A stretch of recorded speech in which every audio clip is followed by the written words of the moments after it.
नमस्कार, आप देख रहे हैं एसपी न्यूज रेडियो के बेताज बादशाह अमीन सयानी साहब की याद में वायलेंट बैंड के साथ लखनऊ के प्रसिद्ध कलाकारों द्वारा 21 जुलाई को बौद्ध संस्थान में गीतों भरी शाम का आयोजन किया गया। कार्यक्रम का आगाज अजय जैन की शानदार एंकरिंग से हुआ, जिसे अमीन सयानी की आवाज में नवीन कोहली ने परवान चढ़ाया।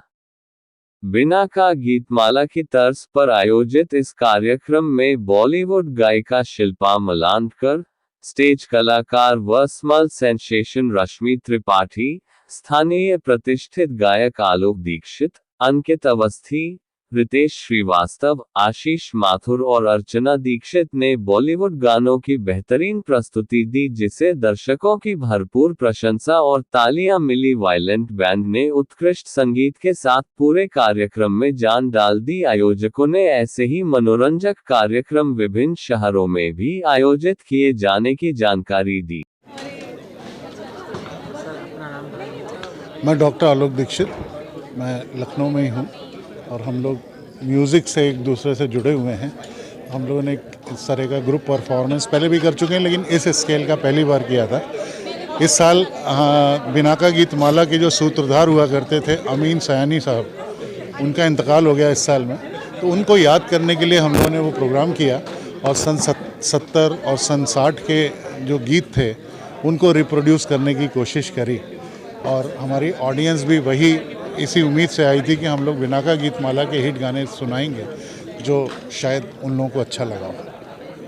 सर, क्या लगता है कि आज के वक्त में लोग पुराने गानों को खत्म कर रहे हैं और नए गानों को उजागर कर रहे हैं, मगर अभी भी कुछ लोग ऐसे हैं जो कुछ नए गानों को पुराने गानों को पसंद। आजकल की जो नई जनरेशन है ना, उन लोगों को इन गानों को की समझ उतनी नहीं है, लेकिन फिर भी ये गाने इतने लोकप्रिय आज भी हैं कि इनके रीमिक्स बन के आते हैं और वो सुपर हिट होते हैं। जबकि आज के गाने जो हैं, जो सिंथेसाइज़र पे बनते हैं और सिर्फ सिंथेटिक म्यूज़िक होता है, वो 6 महीने बाद ख़त्म हो जाता है। इसलिए मेरा ये संदेश है यंग जनरेशन के लिए कि सन 60 का, सन 70 का, 50 साल पुराना म्यूज़िक भी आप सुनिए और उसको अप्रिशिएट करिए, तब आपको समझ आएगी कि कैसा होता है म्यूज़िक। हम लोग की योजना है, आज के प्रोग्राम की सफलता को देखते हुए हम लोग अगले 4-6 महीने में 4-6 स्थानों पर इस तरह का कार्यक्रम करने की सोच है। आज के प्रोग्राम को लेकर के आप क्या कहना चाहेंगे? अपना नाम बताते हैं। मैं डॉक्टर आशीष माथुर हूँ, पीडियाट्रिशियन। मैं लखनऊ में ही प्रैक्टिस करता हूँ। हम लोग का एक ग्रुप है डॉक्टर्स का, जो कि अपना पैशन है म्यूज़िक का, तो जब भी खाली वक्त मिलता है तो हम लोग अपना बैठ के अपने शौक़ पूरा करते हैं। वो शौक़ पूरा करते करते एक स्टेज ऐसी आ गई कि जिसके वजह से हम लोग ने सोचा कि क्यों ना अब इसको एक नेक्स्ट लेवल पे ले जाएं। फॉर्चुनेटली हमारे ग्रुप में इतने लोग हैं कि जो थोड़े इतने बोल्ड हैं कि जिन्होंने इतना डिसीजन लिया कि एक स्टेज प्रोग्राम करते हैं।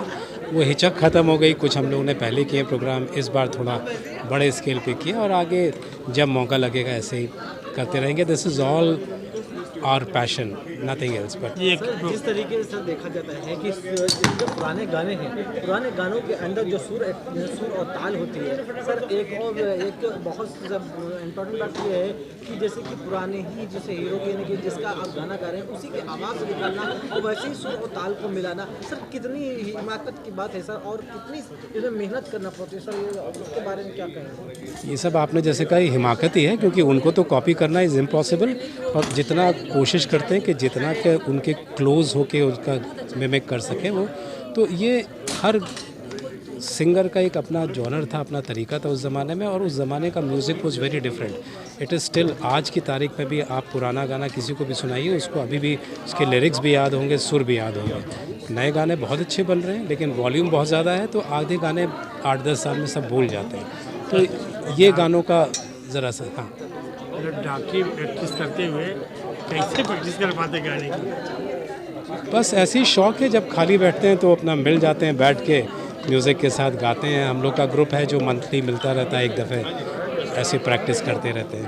तो ऐसे ही शौक़ है। किसी की आवाज़ इतना निकालना, किसी हीरो की इतनी अच्छी आवाज़ अपने अंदाज में निकालना कोई बहुत बड़ी बात है। ये बहुत बड़ी बात है ये, मगर इसको निकालने के लिए कितनी मेहनत करना पड़ी आप लोगों को?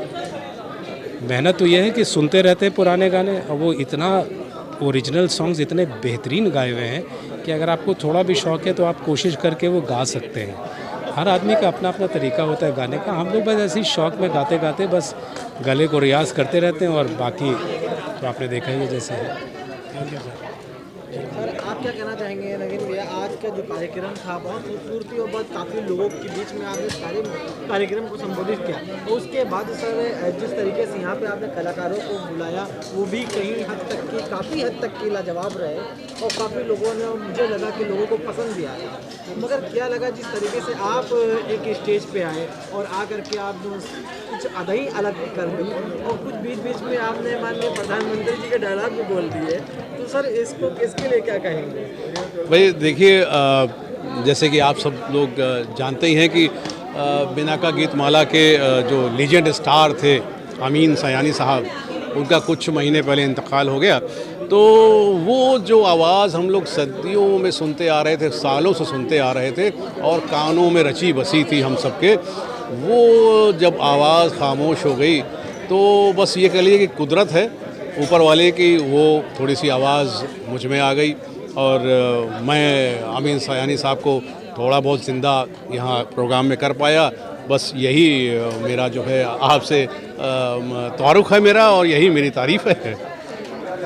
जिस तरीके के लोग आवाज़ें निकालते हैं, हमें लगता है कि जो हमारी आवाज़ें, हम किसी की आवाज़ निकाल लें ये इम्पॉसिबल है, मगर फिर भी लोग इसको आवाज़ निकालने के लिए कितनी प्रैक्टिस करते हैं, कितनी मेहनत करते होंगे।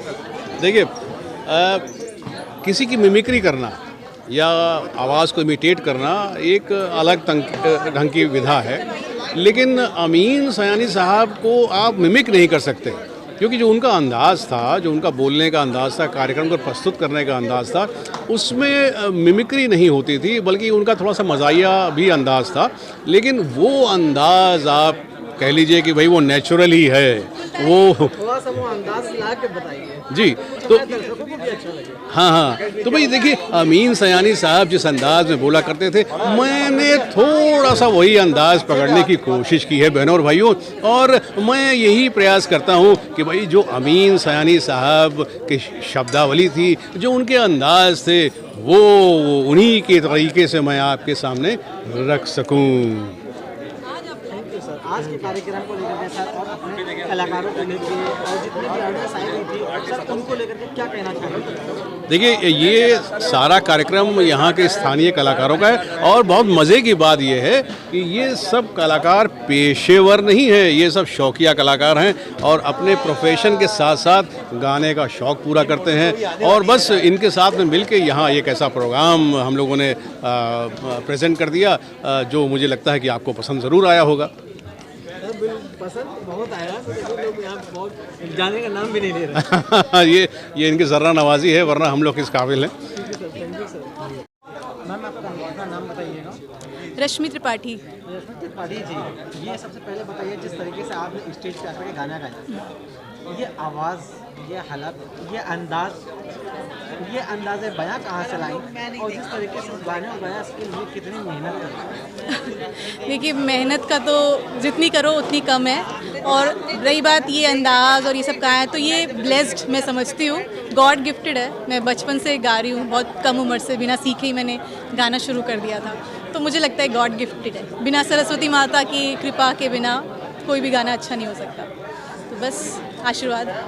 बाकी जिस तरीके से आप यहाँ पे एक अंदाज को उस एक्टिंग में भी बदल दिया, कहीं पे आपने आवाज़ खींचा तो बहुत कई जैसे खींच लिया, तो क्या लगा था आपको? कहीं पे कुछ आपने कुछ मिस्टेक वगैरह की? अब ये तो ऑडियंस ज़्यादा अच्छे से बताएगी। देखिए, कुछ गाने होते हैं जिसमें परफॉर्मेंस अंदर से खुद ही निकल आती है एक गायक के तौर पे, क्योंकि फील के साथ गाना मैं ज़्यादा पसंद करती हूँ, जैसा गाने का मिजाज हो वैसा, तो बस बाकी जनता वो जाने।